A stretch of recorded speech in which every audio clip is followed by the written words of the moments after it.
मैं श्री हरि नारायण का और शिव जी का दोनों का पूजन करूं, तो उनके मन में एक युक्ति सूझी और सामने उन्हें आंवले के वृक्ष दिखा। उसी में उन्होंने दोनों का पूजन किया।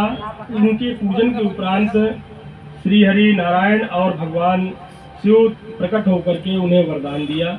उस दिन अच्छे नवमी तिथि कार्तिक शुक्ल पक्ष की तिथि थी और उन्होंने यह वरदान दिया कि इस दिन जो भी हमारी इस आंवले के वृक्ष में पूजन और इसके नीचे बैठ करके भोजन प्राप्त किया करेंगे, उनके घर में सुख समृद्धि, आयु वृद्धि, संतान सुख सभी प्राप्त होंगे।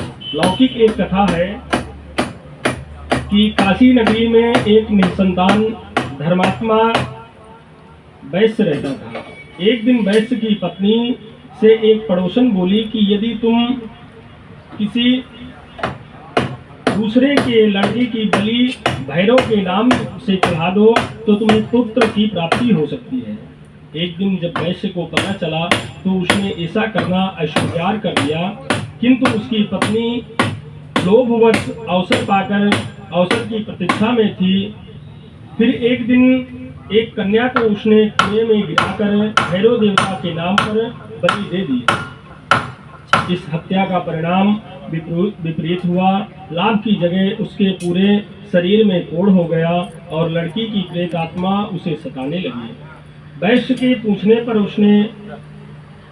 उसकी पत्नी ने उसे सारी बात बता दी। इस पर वैश्य कहने लगा, गोवध, ब्राह्मण वध तथा बाल वध करने वाले के लिए इस जगत में कहीं भी स्थान नहीं है। इसलिए तू गंगा तट पर जाकर भगवान का भजन तथा पूजन कर, गंगा में स्नान कर, तभी तू इस कष्ट से मुक्त हो सकती है। वैश्य की पत्नी गंगा के किनारे जाकर रहने लगी।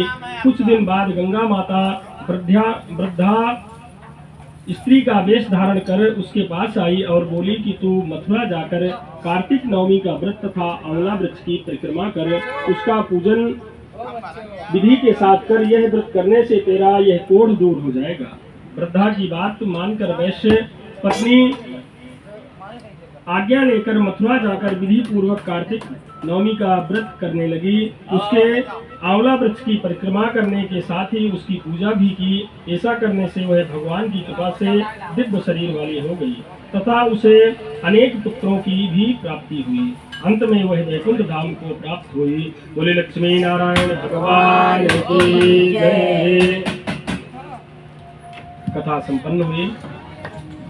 नारायण नारायण नारायण नारायण नारायण भजवन नारायण नारायण नारायण भजवन नारायण नारायण नारायण सत्य नारायण नारायण नारायण।